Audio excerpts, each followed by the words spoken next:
The union representing the state's correctional workers is criticizing the proposed relocation of the Logan Correctional Center from Lincoln to Crest Hill.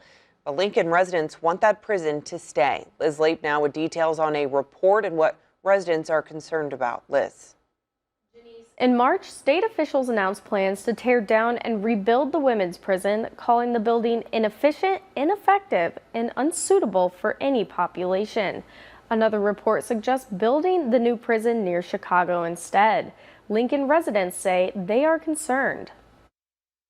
Save Logan Correctional Center signs are in yards and businesses across Lincoln, showing how much the community wants the prison to stay open. I think it is going to be detrimental to our town. AFSCME, the union representing the state's correctional workers, reports that they believe the relocation of Logan Correctional Center would likely displace hundreds of workers. They reported there are fewer than 80 jobs available in the nearby facilities for the prison's current 454 employees. It's something many residents are worried about. So many people rely on their income at the prison. So many community members work there, and I think it's not going to be good.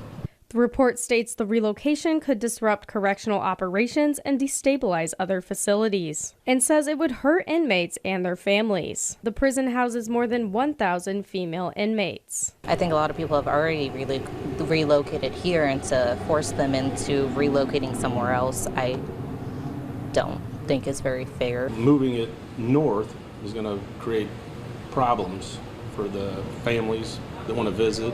The report also states the closure of the prison would take $68 million out of the local economy. After the closure of the Lincoln Development Center in 2002 and recent closures of Lincoln College and Lincoln Christian University, residents say losing the prison would be a big blow. It potentially could be a domino effect. If we lose that type of income in our little town, we're just going to see doors closing left and right.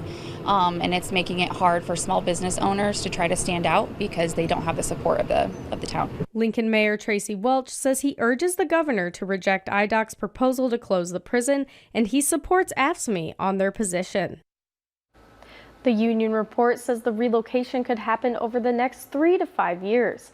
It's unclear what action should be done to stop the plan.